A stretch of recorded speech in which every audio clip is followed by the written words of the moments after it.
وَلْتَكُن مِّنكُمْ أُمَّةٌ يَدْعُونَ إِلَى الْخَيْرِ وَيَأْمُرُونَ بِالْمَعْرُوفِ وَيَنْهَوْنَ عَنِ الْمُنكَرِ وَأُولَٰئِكَ هُمُ الْمُفْلِحُونَ۔ ہمارے یہاں ہوتا یہ ہے کہ ہم لوگ منگنی کر دیتے ہیں، نکاح کر دیتے ہیں اور اس کے بعد 2 سال تک بھول گئے شادی کرنا، کیونکہ شادی اتنی مہنگی ہے کہ پھر ابھی بیچارہ تو منگنی کر کے اٹھا ہے، 2 لاکھ 5 لاکھ روپیہ خرچہ کر کے منگنی کیا تھا، ابھی پھر 5 10 لاکھ 15 لاکھ روپیہ اس کو جمع کرنا پڑے گا، ٹائم تو لگتا ہے نا، تو پھر شادی کرنے میں اتنی ٹائم چاہیے، اتنا پیسہ جمع ہونے میں ٹائم چاہیے، تو اس لیے لمبا وقفہ چلتا ہے۔ اب اس درمیان میں العما والحفیظ، اب کیمرے کے موبائل اور دوسرے موبائل جو آ گئے ہیں، اس میں جو بے حیائیاں اور برائیوں کے حدود کو لوگ پار کرتے ہیں، اللہ ہی اس کو بہتر جاننے والا ہے، نہ ہم اس کو بتا سکتے ہیں اور نہ آپ اس کو سن سکتے ہیں۔ یہ رسوم و رواج، شادی کی بنیاد جو سادی شادی تھی، جس کو شریعت نے آسان کیا تھا، اس کی بنیاد ان بے حیائیوں کے اوپر رکھی جاتی ہے۔ پھر آگے چل کے ہوتا کیا ہے، شادی ہوا اور پھر دونوں کورٹ دوڑ رہے ہیں، ایک وکیل کو پکڑا ہے، ایک فلاں وکیل کو پکڑا ہے، کورٹ کچہری میں معاملہ چل رہا ہے، لڑائی دونوں میں ہو گئی، کیونکہ بنیاد ہی درست نہیں ہے۔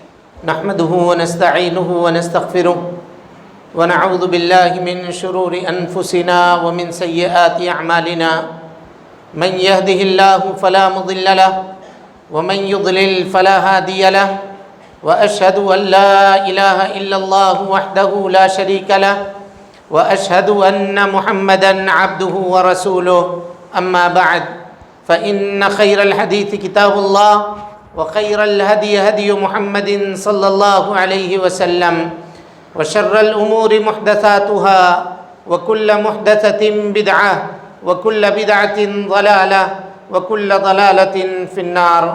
فقد قال الله تبارك وتعالى في محكم تنزيله بعد أعوذ بالله السميع العليم من الشيطان الرجيم، بسم الله الرحمن الرحيم،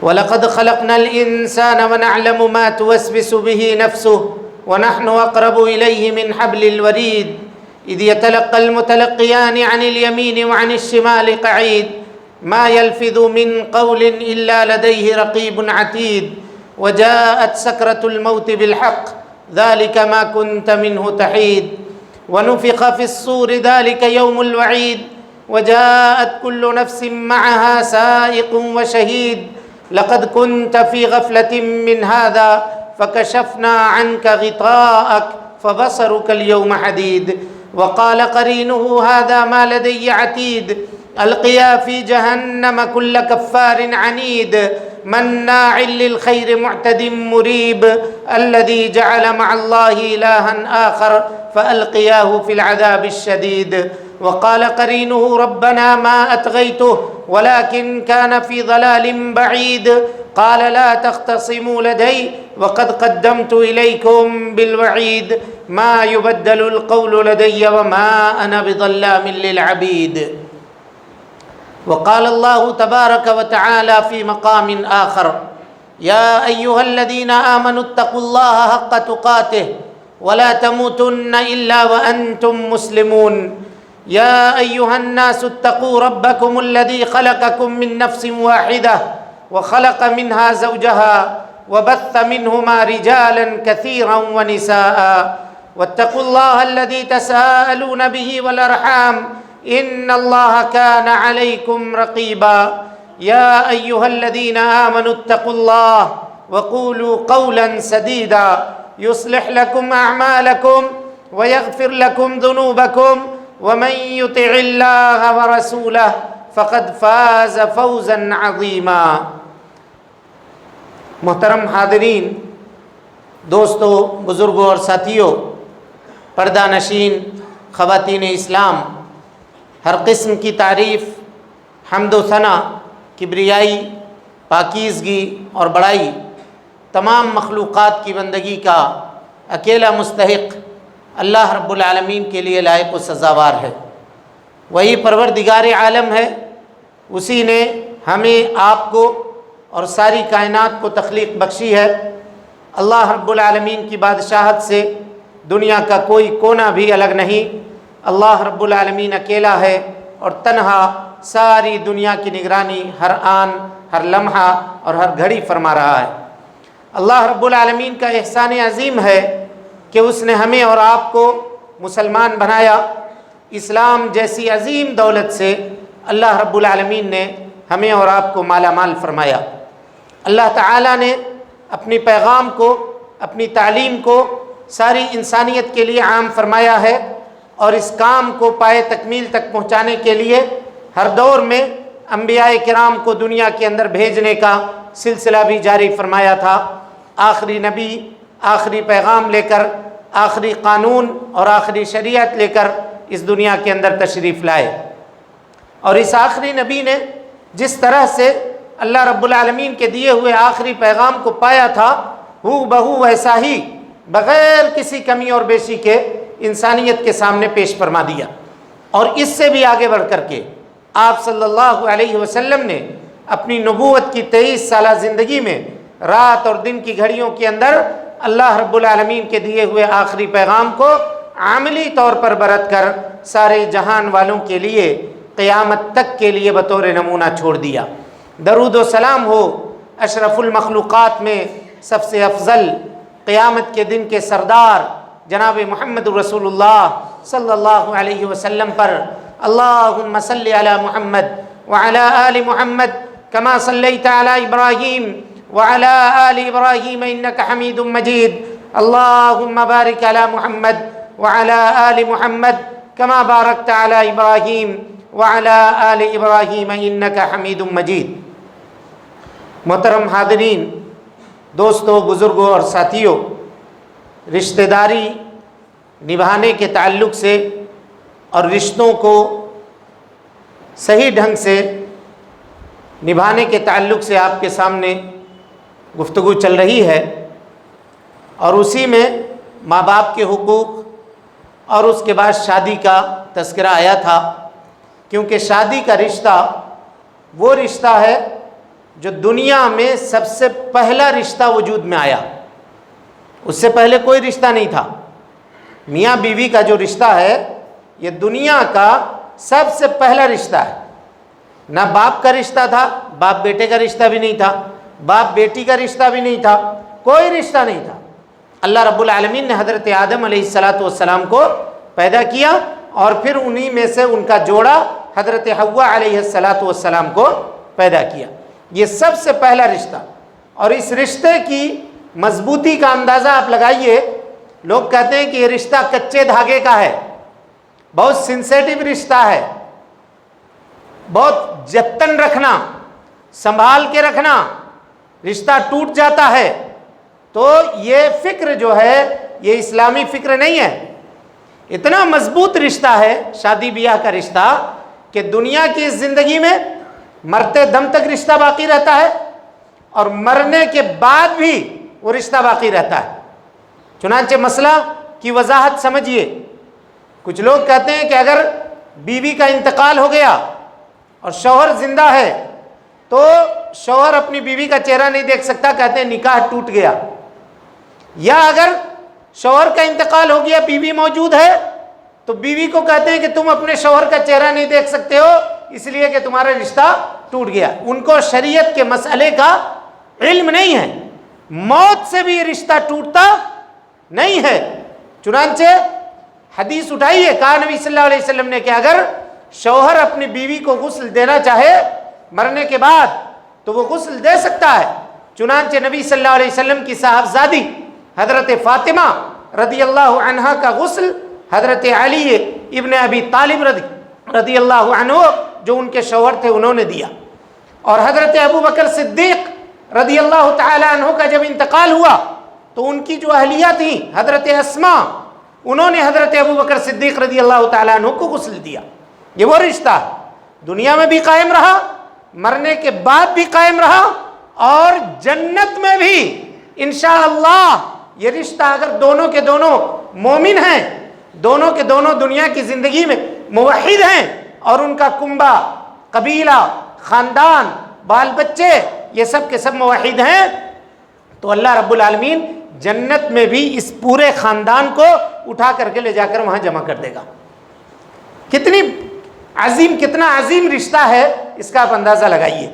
چنانچہ حدیث ہے ترمذی کی، نبی صلی اللہ علیہ وسلم نے فرمایا کہ ماں باپ قیامت کے دن اونچے مقام پر ہوں گے اور ان کے بچے جو ہوں گے وہ نیچے مقام پر ہوں گے۔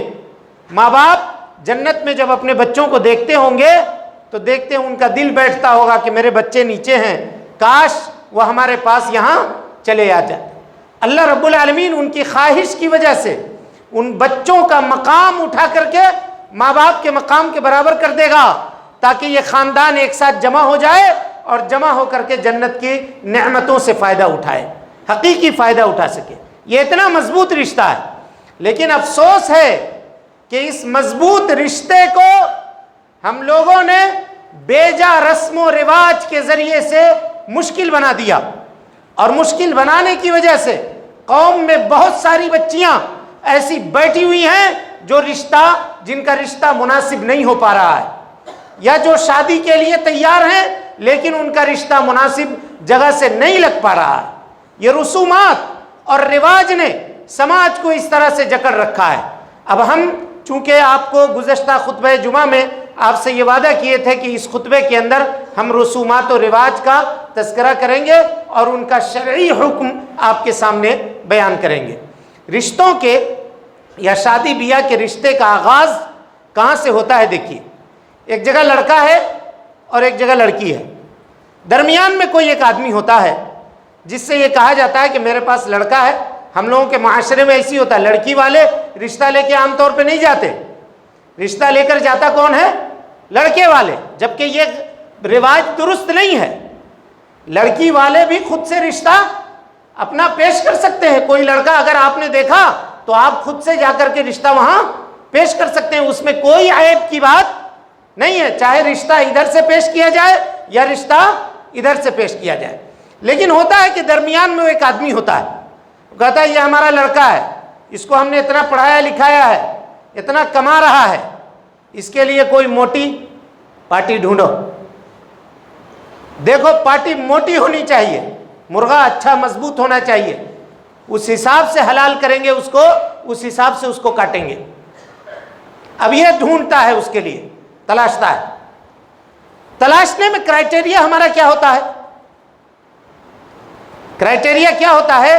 اللہ کے نبی جناب محمد رسول اللہ صلی اللہ علیہ وسلم نے اس کو بیان کیا۔ حدیث مصطفیٰ ہے، حضرت ابو ہریرہ رضی اللہ تعالیٰ عنہ راوی حدیث ہیں، کہتے ہیں تنکح المرأة لأربع، عورت 4 وجہوں سے بیاہی جاتی ہے، 4 وجہ سے عورت سے نکاح کیا جاتا ہے یا شادی کی جاتی ہے۔ سب سے پہلی چیز لمالہا، وہی جو موٹی مرغی کا تذکرہ ہم نے کیا، لمالہا، مال دیکھتے ہیں، کون مالدار ہے، مالدار باپ ڈھونڈو تاکہ خوب موٹا باندھ کر کے لپیٹ کر کے لا کے دے سکے۔ یہاں ایک معاملہ اور کلیئر کیجئے، کچھ لوگوں نے کہا گزشتہ خطبے کے بعد 1-2 فون آئے ہمارے پاس کہ ہم نے مانگا کچھ نہیں تھا، انہوں نے دیا آگے بڑھ کر کے، اور وہ کہہ رہے ہیں کہ ہم نے اپنی بچی کو دیا۔ تو یہ کہہ لینا یہ عذر نہیں ہے، عذر نہیں ہے۔ کیوں عذر نہیں ہے؟ آپ جانتے ہیں کہ سماج میں لین دین کا رواج ہے، اگر آپ نہیں لینے والے تھے تو چپ کیوں رہے؟ آپ کو یہ چاہیے تھا کہ آپ سختی سے منع کریں کہ اگر مجھ سے آپ شادی کرنا چاہتے ہیں اپنی بچی کی، اگر آپ دیانت دار تھے، امانت دار تھے، ہو سکتا ہے جنہوں نے سوال پوچھا ہے وہ اس مجلس میں موجود ہوں، امانت دار اور دیانت دار آپ تھے اگر، تو آپ کو آگے بڑھ کر کے منہ کھول کے کہنا چاہیے تھا اپنے سسر سے یا اپنی اہلیہ کے گارجین سے کہ اگر مجھ سے شادی آپ کرنا چاہتے ہیں تو خبردار میں آپ کا 1 روپیہ نہیں لوں گا۔ آپ نے کہا؟ نہیں کہا۔ چپ رہنا یہ اس بات کی دلیل ہے کہ ہم چاہتے ہیں، اور لوگ کہتے ہیں ہمارا کوئی ڈیمانڈ نہیں ہے، لیکن عام طور پہ جو لوگ دیتے ہیں وہ دے دینا، تو یہ ڈیمانڈ نہیں ہوا۔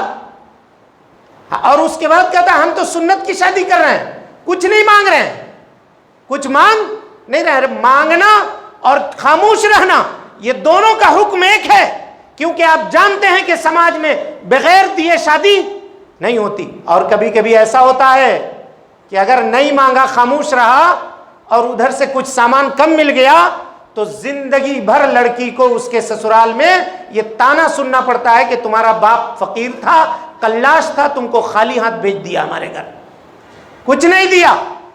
تمہارے باپ نے کیا دیا ہے؟ ذرا سا کسی معاملے میں کھٹپٹ ہوئی، شوہر پھٹ سے تانا دیتا ہے. اگر شوہر نہیں دیتا ہے تو اس کے گھر والے دیتے ہیں، اس کی پھوپھیاں دیتی ہیں، اس کے خالہ دیتی ہیں، اس کے اور رشتہ دار دیتے ہیں کہ کچھ نہیں لے کے آیا. نہ واشنگ مشین ہے، نہ فریج ہے، نہ المیرا ہے، نہ گودریج ہے، نہ فلاں ہے، نہ پلنگ ہے. تو کیسے فقیر گھر میں رشتہ کر دیے بچے کی؟ لوگ کہتے ہیں کچھ بھی نہیں دیا. تو یہ دینا، یہ جان لیجئے، یہ دینا لڑکی کے باپ کی ذمہ داری نہیں ہے، یہ ذمہ داری لڑکے کی ہے. حدیث سنیے تاکہ مسئلے کی مزید وضاحت ہو. نبی صلی اللہ علیہ وسلم مجلس میں بیٹھے ہوئے ہیں، ایک عورت آئی آپ صلی اللہ علیہ وسلم کے پاس، متفق علیہ روایت ہے. کہا کہ اللہ کے نبی صلی اللہ علیہ وسلم انی وہبت نفسی لک، اے اللہ کے نبی صلی اللہ علیہ وسلم میں اپنے آپ کو آپ کے ہبہ کر رہی ہوں. اور یہ مسئلہ بھی جان لیجئے کہ یہ معاملہ صرف نبی صلی اللہ علیہ وسلم کے لیے تھا کہ کوئی عورت آ کر کے اگر نبی صلی اللہ علیہ وسلم کے سپرد کر دے تو نبی صلی اللہ علیہ وسلم بغیر گواہ کے اور بغیر ولی کے اس عورت سے چاہتے تو نکاح کر سکتے تھے. لیکن امت کا کوئی دوسرا آدمی بغیر ولی کے اور بغیر گواہ کے اس کا نکاح مکمل نہیں ہوگا. کچھ لوگ پیسوں کی لالچ میں کہ 200-500 روپیہ اس کو نکاح پڑھانے کی وجہ سے مل جائے گا، نہ ولی دیکھتے ہیں نہ گواہ دیکھتے ہیں اور نکاح کروا دیتے ہیں. ایسے نکاح ناجائز ہے شریعت کے اندر، اور یہ ایک الگ مسئلہ ہے جس کا تذکرہ آپ کے سامنے انشاءاللہ آئندہ کے خطبے میں آئے گا. لیکن وہ عورت آئی نبی صلی اللہ علیہ وسلم کے پاس اور کہا کہ اللہ کے نبی میں اپنے آپ کو ہبہ کر رہی ہوں. نبی صلی اللہ علیہ وسلم نے اس عورت کو دیکھا اور اس کے بعد کہا کہ مجھے تم میں حاجت نہیں ہے، مجھے شادی کی حاجت اس وقت نہیں ہے. ایک صحابی موجود تھے، صحابہ کرام میں سے مجلس میں بیٹھے ہوئے تھے. کہا اے اللہ کے نبی صلی اللہ علیہ وسلم میری شادی کروا دیجئے اس عورت سے، میری شادی کروا دیجئے. کہا کہ جاؤ مہر میں دینے کے لیے کچھ پیسہ ہے تمہارے پاس؟ کہا کچھ بھی نہیں، کچھ بھی نہیں ہے. کہا پھر کیا ہے؟ کہا یہی چادر ہے جو آدھا اوڑھے ہوا ہوں اور آدھا جسم کے اوپر لپیٹے ہوا ہوں، اس کے علاوہ کچھ بھی نہیں. کہا التمس التمس، ڈھونڈو ڈھونڈو، کچھ بھی ڈھونڈو، ولو خاتما من حدید، اگرچہ لوہے کی انگوٹھی بھی مل جائے تو ڈھونڈ کے لاؤ. گھر گئے صحابی، ڈھونڈا، سامان اٹھا پٹک کیا، اچھل ادھر ادھر دیکھا، کچھ بھی نہیں ملا. واپس آئے، کہا اللہ کے نبی صلی اللہ علیہ وسلم کچھ نہیں. آپ نے کہا کہ لڑکی والے کہاں ہیں ذرا بتاؤ، دولہا کے پاس کچھ بھی نہیں ہے ذرا دو. کہا ایسا؟ یہ کہا کہ تمہارے والد کون ہیں، لڑکی ذرا بتاؤ، تمہارا دولہا کچھ نہیں ہے، اس کے پاس شادی کرنا چاہتا ہے، ذرا باپ سے 1 لاکھ روپیہ دلوا دو. کہا یہ؟ آپ نے دولہے کو قریب بلایا، صحابی رسول کو، اور کہا حل معک من قرآن، کیا تم کو قرآن کے کچھ صورتیں یاد ہیں؟ کہا اللہ کے نبی صلی اللہ علیہ وسلم فلاں صورت فلاں صورت فلاں صورت فلاں صورت مجھے یاد. نبی صلی اللہ علیہ وسلم نے کہا جوزتکہا بما معک من القرآن، جاؤ میں نے تمہاری شادی اس عورت سے کر دی، تمہارے پاس جو قرآن کی صورتیں یاد ہیں تم جا کر کے اپنی بیوی کو یہ صورتیں سکھا دینا. جاؤ. رخصتی کر دی اللہ کے نبی صلی اللہ علیہ وسلم. ہو گئی شادی. کوئی رسم ہوا، کوئی رواج ہوا، کوئی معاملہ ہوا، یا لڑکی والے سے یہ مطالبہ نبی صلی اللہ علیہ وسلم نے کیا لڑکا کچھ نہیں کرتا اس لیے ہم دے رہے ہیں. لڑکی کے باپ یہ کہتے ہیں کہ لڑکا کچھ نہیں کرتا ہے، لڑکا کے پاس کچھ نہیں ہے. اگر کچھ نہیں بھی ہے تب بھی دینے کی ذمہ داری لڑکی کے باپ کی نہیں ہے. تو بھائی شادی جو ہے یہ عبادت ہے کہ رسم ہے؟ اس کا پہلے فیصلہ کیجئے. یہ عبادت ہے، عبادت، اور عبادت اسی طریقے پر کی جائے گی جو طریقہ نبی صلی اللہ علیہ وسلم کے زمانے میں موجود تھا. اور اگر وہ طریقہ نہیں ہے تو جان لیجئے وہ اللہ رب العالمین کے نزدیک ناقابل قبول ہے. ہم چاہتے ہیں کہ لوگوں کو خوش کریں، ہم چاہتے ہیں کہ محلے کو خوش کریں، نتیجہ یہ ہوتا ہے کہ محلے والے بھی ناراض ہوتے ہیں اور اللہ بھی ناراض ہوتا ہے. حدیث سنیے, فرمایا نبی صلی اللہ علیہ وسلم نے کہ جو آدمی اللہ کو ناراض کر کے دنیا کے لوگوں کو خوش کرنے کی کوشش کرے گا تو اللہ اس سے ناراض تو ہوگا, دنیا والوں کو بھی ناراض کر دے گا. اور اس کی مثال سنیے, بات کڑوی ہے لیکن ہے حقیقت. لاکھوں روپے خرچ کر کے آدمی دنوں رات ایک کر کے شادی کے بڑے بڑے فنکشن سجاتا ہے. لوگ جاتے ہیں کھانا کھانے کے لیے, اور کھانا کھا کر کے ابھی ہاتھ بھی نہیں دھوتے, کہتے ہیں بریانی میں داغ لگا ہوا تھا, بوٹی کم تھی, ہم کو ملا نہیں, کھٹا پتلا بنا دیا تھا تو اس میں پانی ڈال دیا تھا. یہ کہتے ہیں نہیں کہتے ہیں؟ آپ دنیا والوں کو راضی کرنا چاہتے ہو, کبھی بھی اللہ رب العالمین کی ناراضگی میں دنیا والے راضی نہیں ہو سکتے. اور اللہ کے نبی صلی اللہ علیہ وسلم نے فرمایا اللہ کو راضی کرو, دنیا والوں کو چھوڑو, اللہ خود بھی راضی ہو جائے گا اور دنیا والوں کو بھی رضامند کر دے گا. دنیا والے بھی, کیونکہ دلوں کا مالک کون ہے بھائی؟ اللہ ہے. جس کے لیے چاہے گا, جدھر سے چاہے گا ادھر اس کا دل گھما دے گا. آپ چاہتے ہیں کہ آپ یہ دکھلاوا کر کے دنیا والوں کا دل جیتنا چاہتے ہیں؟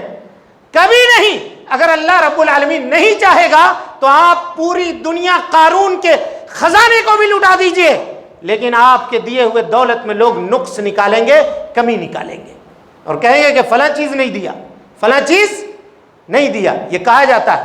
اس معاملے میں ہمارے استاذ دربھنگا میں جب ہم لوگ پڑھ رہے تھے تو ایک واقعہ بیان کیا مشکات پڑھاتے ہوئے, اچانک یاد آیا واقعہ, اس کو سنیے. واقعہ کیا ہے؟ یوں ہی ایک قصہ ہے کہ ایک آدمی گاؤں کا بڑا امیر تھا, بڑا رئیس کبیر آدمی تھا.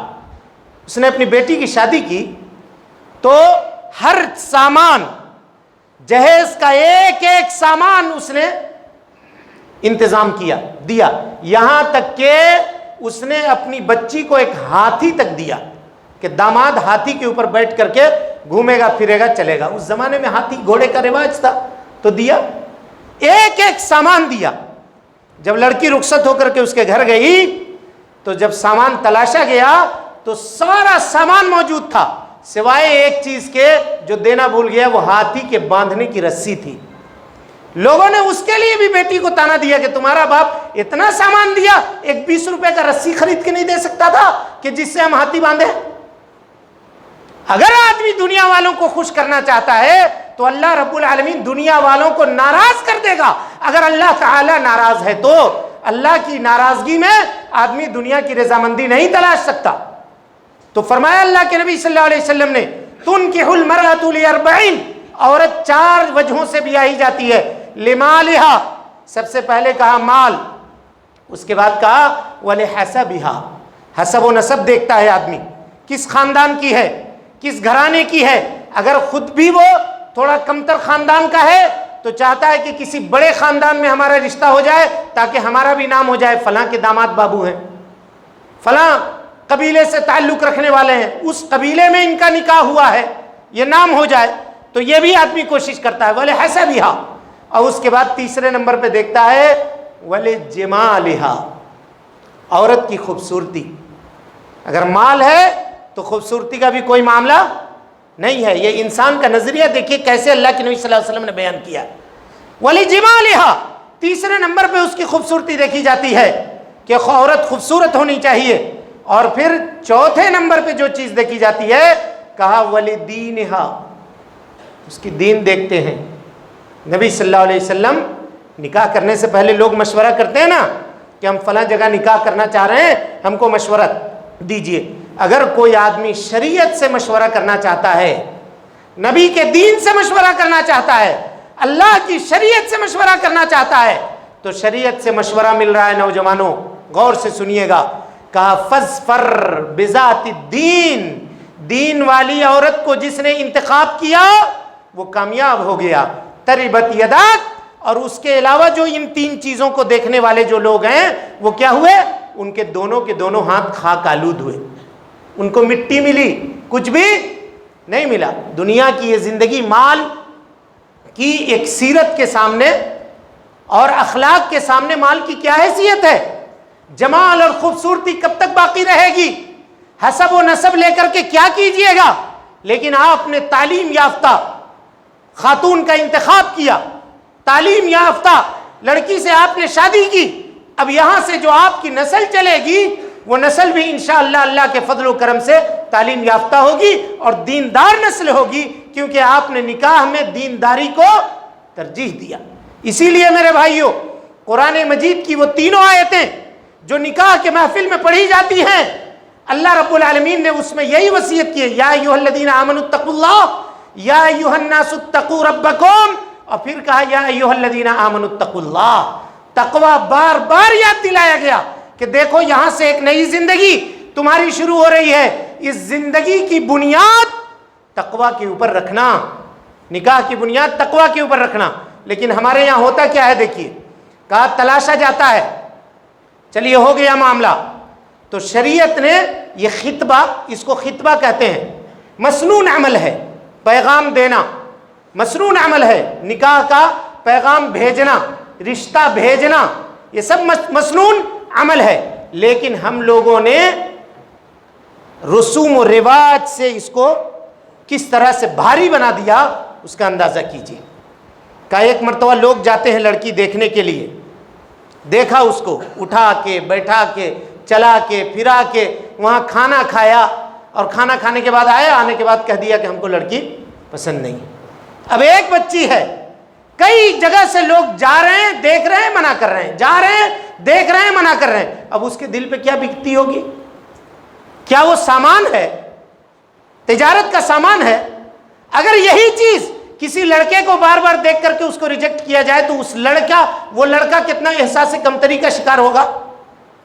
اور پھر صرف یہی معاملہ نہیں ہوتا، پھر گاؤں گھر میں باتیں ہوتی ہیں، فلاں آیا تھا دیکھنے کے لیے، منع کر کے چلا گیا، فلاں آیا تھا دیکھنے کے لیے، منع کر کے چلا گیا، 2 رشتے اس کے کٹ گئے، 3 رشتے اس کے کٹ گئے، ضرور اس میں کوئی عیب ہوگا، ضرور اس میں کوئی نقص ہوگا، کوئی کمی ہوگی، یہ باتیں ہوتی ہیں۔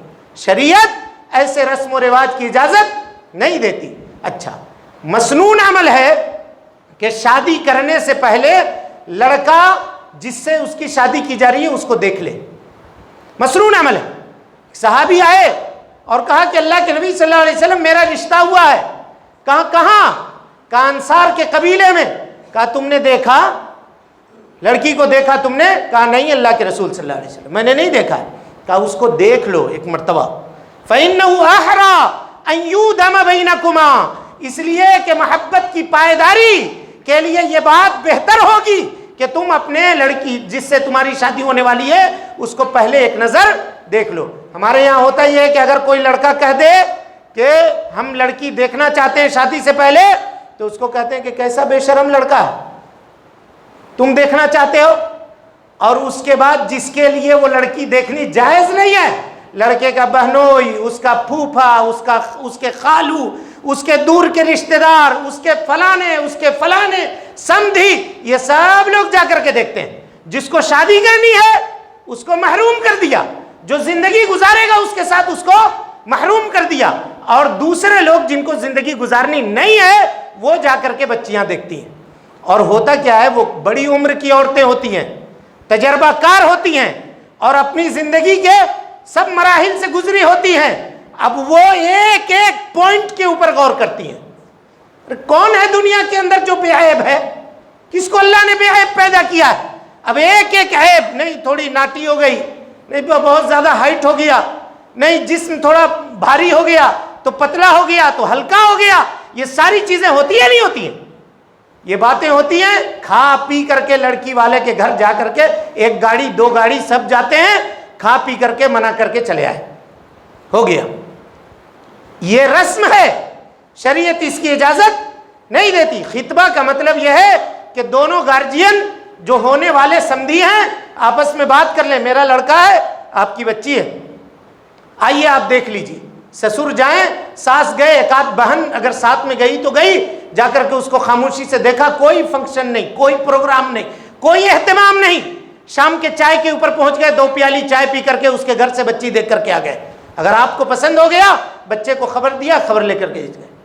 بچے کو نہیں دکھاتے لڑکی، لیکن موبائل پہ فوٹو اٹھا کر کے پورا محلہ دیکھتا ہے کہ یہ فلاں کی بیوی ہے, یہ فلاں کی ہونے والی بیوی ہے. یہ رواج غلط ہے سماج کے اندر, اور معاشرے کے اندر جو یہ پنپنے والا رواج ہے شریعت اس کی اجازت نہیں دیتا. ایک تو معاملہ ادھر ہے, اس کو ادھر رکھیے. اب ایک اور معاملہ سنیے. وہ معاملہ یہ ہوتا ہے کہ کچھ لوگ ذرا لبرل ہوتے ہیں, وہ کہتے ہیں کہ شریعت نے اجازت دیا نا دیکھنے کو, تو ایک منگنی کی بڑی رسم کی جائے, بڑا ہال بک کیا جائے, اس میں مہاراجا والا کرسی لگایا جائے, اور دلہن کو بھی اور دولہے کو بھی اگل بغل میں بٹھا دیا جائے. اور اس کے بعد جو بے حیائی کے عمل ہوتے ہیں میرے بھائیوں, الامہ والحفیظ, لڑکا آتا ہے لڑکی کو انگوٹھی پہناتا ہے. حدیث سنیے, فرمایا نبی صلی اللہ علیہ وسلم نے کہ تمہارے سر کے اوپر لوہے کی کیل ٹھونک دی جائے, تم اس کو برداشت کر لینا, لیکن اگر تم سے کہا جائے کہ کسی غیر محرم عورت کو ہاتھ لگا دو, یہ برداشت نہ کرنا. اور ہم لوگ سمجھتے ہیں کہ یہ انگوٹھی کا پہنانا رواج ہے. یہ رواج نہیں ہے, اس کا تعلق عقیدے سے ہے, اور آدمی اس کے وجہ سے مشرک ہوتا ہے. کیسے مشرک ہوتا ہے سنیے. یہ انگوٹھی کا پہنانا یہ عیسائیوں کے یہاں رواج ہے. عیسائی جب منگنی کرتے ہیں, نکاح کا پیغام ڈالتے ہیں, تو دائیں ہاتھ کے اس انگلی میں انگوٹھی پہناتے ہیں پہلے, اور پھر اس میں پہناتے ہیں, اور پھر اس میں پہناتے ہیں, اور پھر انگوٹھی نکال کے اس انگلی میں پہنا دیتے ہیں. کہتے ہیں نعوذ باللہ من ذالک ثم نعوذ باللہ من ذالک. کہتے ہیں یہ باپ کے طرف سے, باپ سے مراد ان کے یہ میں یعنی حضرت عیسیٰ علیہ الصلوۃ والسلام کے باپ نعوذ باللہ جو وہ کہتے ہیں, اللہ مراد لیتے ہیں. اور دوسرے نمبر پہ کہتے ہیں یہ مریم کے طرف سے, اور تیسرے نمبر پہ کہتے ہیں یہ حضرت عیسیٰ کی طرف سے. یہاں انگوٹھی پہنا دیا, یہ منگنی میں پہنائی جاتی ہے, اور اس کے بعد جب شادی ہوتی ہے تو پھر اکٹھا ہوتے ہیں. یہ انگلی کو اس انگلی میں ملایا جاتا ہے, اور ملانے کے بعد یعنی انگوٹھی نکالی نہیں جاتی ہے, اس کو اس میں ملا کر کے یہاں سے کھسکا کر ادھر پہنا دی جاتی ہے, کہا کہ اب شادی ہو گیا. اور اس میں یہ کہتے ہیں کہ چونکہ دل کی جو رگ ہے اور نس ہے وہ اس انگلی سے گزرتی ہے, لہذا انگوٹھی اس میں پہنا دیا تو اس لڑکی کے محبت کو اس کے دل میں باندھ دیا. اب یہ بتائیے یہ انگوٹھی محبت کو باندھنے والی چیز ہے؟ اب ایک آدمی بھولا بھالا آ کر کہے کہ مولوی صاحب اتنی لمبی چوڑی تقریر کر رہے ہیں, ہم تو یہ جانتے بھی نہیں تھے جو آپ بتا رہے ہیں, ہم نے تو یہ سوچ کے کبھی نہیں پہنایا.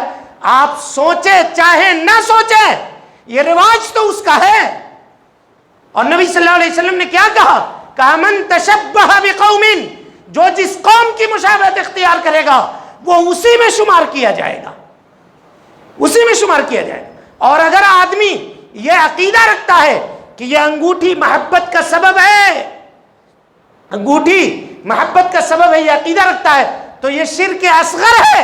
اور اگر یہ عقیدہ رکھتا ہے کہ یہی انگوٹھی شادی کو کرانے والی ہے, ہم دونوں کے درمیان الفت و محبت پیدا کرنے والی ہے, تو یہ شرک اکبر ہے اور انسان کو دائرہ اسلام سے خارج کر دیتی ہے. آپ سمجھتے ہیں کہ یوں ہی کھیل تماشا ہے؟ حکم سنیے شریعت کا ان چیزوں میں کیا ہے. اس کے بعد دیکھیے یہ معاملہ ہو گیا, اب یہاں سے اصل معاملہ شروع ہوتا ہے. اب گفٹ دینے کا معاملہ ہوتا ہے. لڑکا سب سے پہلے جو گفٹ بھیجواتا ہے وہ موبائل ہے. بات میری کڑوی ہے ضرور, لیکن پی جائیے, گھونٹ سمجھ کے پی جائیے. میں اصلاح کے لیے کہہ رہا ہوں, اصلاح کے لیے کہہ رہا ہوں. موبائل بھیجواتا ہے. اب اس کے بعد یہ منگیتر اور ادھر جو نکاح جس لڑکی سے ہونے والا ہے رات بھر بیٹھ کر کے گفتگو کرتے ہیں. یہ جائز ہے؟ ماں باپ بھی دیکھ رہے ہیں, لڑکی کے چھوڑ رہے ہیں کہ اپنے دولہے سے بات کر رہی ہے, اور ادھر لڑکے والے بھی دیکھ رہے ہیں کہ اپنے ہونے والی یہ سے بات کریں. اور اگر یہ بھی ہو جائے تو 2 قدم اور آگے چلیے, کہہ دیتے ہیں ذرا دونوں گھوماؤ, جاؤ فلاں ریسٹورینٹ میں کھاؤ, ایک آدھ گھنٹہ آپس میں زندگی بتا لو, تاکہ ہم لوگ ایک دوسرے میں انڈرسٹینڈنگ ہو جائے. کیا انڈرسٹینڈنگ ہوگی ایک دوسرے میں؟ یہ بے حیائی کا عمل ہے, برا عمل ہے, اور یہ دیوسیت ہے. دیوسیت, اس کو دیوسیت کہتے ہیں. کبھی بھی اگر گفٹ آئے, موبائل آئے, تو آپ منع کیجئے, کہا بیٹا لے جاؤ, ابھی نہیں, نکاح کرو. اور ہمارے یہاں ہوتا یہ ہے کہ ہم لوگ منگنی کر دیتے ہیں, نکاح کر دیتے ہیں, اور اس کے بعد 2 سال تک بھول گئے شادی کرنا.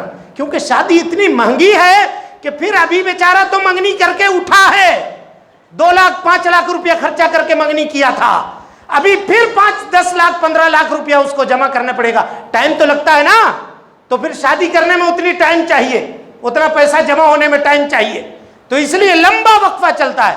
اب اس درمیان میں العما والحفیظ، اب کیمرے کے موبائل اور دوسرے موبائل جو آ گئے ہیں، اس میں جو بے حیائیاں اور برائیوں کے حدود کو لوگ پار کرتے ہیں، اللہ ہی اس کو بہتر جاننے والا ہے، نہ ہم اس کو بتا سکتے ہیں اور نہ آپ اس کو سن سکتے ہیں۔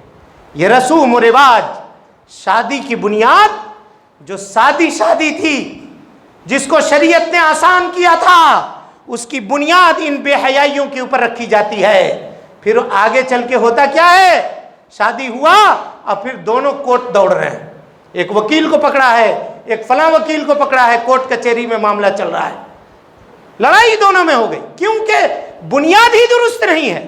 نبی صلی اللہ علیہ وسلم نے کہا دینداری تلاشو کامیاب رہو گے، ہم نے نبی کے مشورے کو الگ کر دیا، کہا نہیں ہم کو دینداری نہیں چاہیے، ہم کو ماڈرن چاہیے، ماڈرن چاہیے۔ اچھا یہ ایک معاملہ ہوا، اس کے بعد دیکھیے یہی منگنی کے رسم میں پورے گاؤں محلے سے لوگ، 5 منٹ اور برداشت کیجیے، پورے گاؤں محلے سے لوگ جاتے ہیں، سب کے ہاتھ میں موبائل ہے، ہر عورت کے ہاتھ میں موبائل ہے، ہر مرد کے اور ہاتھ میں موبائل ہے، کیا مرد کیا عورت سب دولہا دلہن کی فوٹو کھینچ رہے ہیں اور کہاں کہاں بھیج رہے ہیں، کہاں کہاں اس کو وائرل کر رہے ہیں۔ العما والحفیظ، کس کی بیٹی ہے، اس کے بازو میں رہنے والی کوئی اور ہے، وہ اپنے گھر کی پردہ کرنے والی ہے، لیکن فلاں کی شادی میں آئی تھی، اس کی تصویر وائرل ہے۔ اور یہ تو یہ چھوڑ دیجئے، کیمرہ والوں کو چھوڑ دیجئے، موبائل والوں کو پیسہ دے کر کے 2 لوگوں کو بلایا جاتا ہے باضابطہ، وہ کیمرہ لے لے کر کے گھومتے ہیں اور دلہن کو کہتے ہیں یوں اینگل بناؤ، ایسے کھڑا ہو، مسکراؤ، ہنسو، ٹیڑھا کھڑے ہو، ترچھا کھڑے ہو، یہ کہا جاتا ہے دولہے کے ساتھ بھی دلہن کے ساتھ بھی۔ ذرا یہ بتائیے کہ وہ جو کیمرہ والا لے کر کے کبھی لڑکی والے کے طرف کبھی لڑکے کی طرف گھومتا رہتا ہے، کیا اس کا گھومنا جائز ہے؟ شریعت سے اس کو لائسنس ملا ہوا ہے کوئی کہ وہ جا کر کے سب کے گھرانوں کی عورتوں کو دیکھے؟ قسم اللہ کی اگر ایسی شادیوں کو دیکھ رہے ہیں جہاں اس طرح کے بے حیائی کا عمل ہے، آپ اپنی عورت کو لے کر واپس آ جائیے، یہی دین اسلام ہے، یہی شریعت ہے، آپ اس بے حیائی میں اس کا تعاون مت کیجیے، واپس چلے آئیے۔ تم کیمرے سے لے کر کے وہ عورتیں جو چھپا کے رکھنے والی تھیں، وہ عورتیں جن کو گھر میں رکھنا چاہیے تھا، تم کیمرے سے پورے سماج اور سوسائٹی میں، اور وہ مسلمان ہے بھی کہ نہیں ہے، وہ کس نیت سے دلہن کو دیکھ رہا ہے؟ کبھی شرم نہیں آتی ہے باپ کو، یا کبھی شرم نہیں آتی ہے دولہا والے کو یا دلہن والے کو کہ عورت سجی ہے، پورے زیورات سے لدی ہوئی ہے اور کیمرہ والے جا کر کے اس کو دیکھ رہا ہے؟ کیسی بے حیائی ہے یہ، بے غیرتی اور بے شرمی کی یہ انتہا ہے۔ اگر آدمی کو ڈوب مرنے کی اجازت ہو تو جا کر کے ڈوب مرے ایسا کرنے والا آدمی، اس کو دنیا میں جینے کا کوئی حق نہیں ہے ایسے بے غیرت شخص کا جو اس طرح سے بے غیرتی کے عمل کرتا ہے، کرواتا ہے اور اس عمل کے اندر وہ شریک ہوتا ہے۔ یہ اسلامیت ہے؟ ہم اپنے آپ کو اہل الحدیث کہتے ہیں، اپنے آپ کو مسلمان کہتے ہیں، ہمارا یہ عمل ہے؟ یہ ہے اسلام، یہ ہے دین، یہ دین ہے جو محمد صلی اللہ علیہ وسلم ہم کو اور آپ کو دے کر کے گئے تھے؟ کہاں مر گئی ہماری غیرت؟ کہاں گئی ہماری مردانگی؟ کہاں گئی شریعت کا وہ جوش، وہ ولولہ جس کے نام کے اوپر ہم جیا کرتے تھے؟ آپ کو معلوم ہے ایک پورا قبیلہ بات کہہ کر کے ختم کر رہا ہوں اپنی بات کو، قبیلہ ہے بنو مسترق، یہ قبیلہ تھا مدینے میں، یہودیوں کا قبیلہ تھا۔ ایک عورت بیچاری گھر سے نکلی اپنا سامان خریدنے کے لیے، ایک دکاندار کے پاس بیٹھ کر کے سامان خرید رہی تھی، ایک یہودی پیچھے سے آیا اور اس نے عورت کے نیچے کے کپڑے کو اس کے سر کے چوٹی سے باندھ دیا۔ عورت بیٹھ کر کے سامان خرید رہی تھی، اس کو پتہ نہیں تھا، کھڑی جب ہوئی بیچاری تو پیچھے سے اس کا کپڑا اٹھ گیا۔ اب جتنے یہودی دکاندار وہاں بیٹھے ہوئے تھے بیٹھ کر تالی مارنے لگے، ہنسنے لگے۔ ایک مسلمان صحابی وہاں موجود تھے، ان کی غیرت یہ برداشت نہ کر سکی، انہوں نے تلوار اٹھائی اور جس نے وہ کپڑا باندھا تھا اس کو قتل کر دیا، مار دیا۔ یہ غیرت ہے، یہ غیرت، یہ ہے مردانگی۔ اور ہم پیسہ دے کر کے بلواتے ہیں کہ تم ہماری گھر کی عورتوں کو دیکھو اور ان کے فلم بناؤ اور وہ لے جا کر کے تصویر کو کہاں استعمال کر رہا ہے، کہاں بیچ رہا ہے، انٹرنیٹ میں کہاں ڈال رہا ہے، یہ کسی کو پتا نہیں۔ لوگ کہتے ہیں مولوی صاحب ہم یادگار رکھنا، یادگار رکھ کے کیا کرو گے؟ کیا جنت میں دکھاؤ گے کہ یہ میری بیوی ہے؟ اللہ تعالیٰ بھول جائے گا کہ تمہاری بیوی کون ہے؟ یادگار رکھنے کی کوئی ضرورت نہیں ہے۔ کون، کس نے یاد رکھا تھا کہ اللہ کے نبی صلی اللہ علیہ وسلم یا صحابہ اکرام کی شادیوں میں یہ کیمرے کا رواج تھا؟ یہ معاملہ ہوتا ہے۔ لہذا خاص طور پہ اگر ولیمے کی تقریب ہو رہی ہے، اب پھر اس کے بعد کا جو خطبہ ہے وہ بارات کے اوپر ہوگا، ولیمے کے اوپر جو تقریب ہو رہی ہے اس کے جو کارڈ اور رکا دیے جاتے ہیں، اس رکا کے اوپر لکھ دیجئے، کہیے کہ وہ عورت جس کے ہینڈ بیگ میں موبائل ہوگا اس کو شادی کھانے میں ہم گھسنے کی اجازت نہیں دیں گے، اس لیے کہ وہ تصویر سے فوٹو کھینچے گی۔ سعودی عرب میں، مدینے میں کئی شادیوں میں ہم نے اٹینڈ کیا ہے جس کے کارڈ کے اندر یہ لکھا ہوتا تھا کہ موبائل لے کر کے نہیں آئیے گا۔ گیٹ پہ 2 عورتیں کھڑی ہوتی ہیں، وہ ہینڈ بیگ چیک کر کے عورت کو اندر جانے کی اجازت دیتی ہیں۔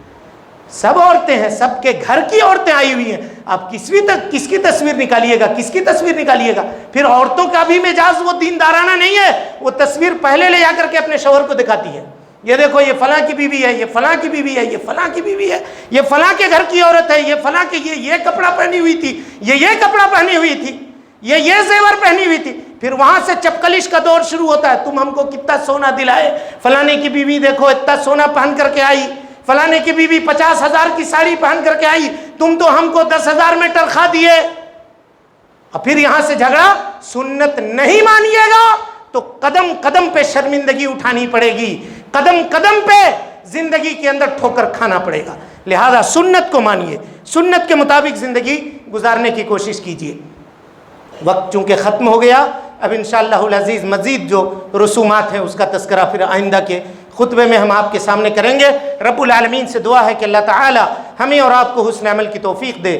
رب العالمین ہم سب کی اصلاح فرمائے، ہم سب کی نیکیوں کو قبول کرے، سیئات سے درگزر فرمائے، جب تک زندہ رکھے دین اسلام پہ زندہ رکھے، اور جب اٹھائے ایمان پہ اٹھائے۔ اقول قولی ھذا واستغفر اللہ لی ولکم ولسائر المسلمین من کل ذنب وخطیۃ فاستغفروہ انہ کان للأوابین غفورا۔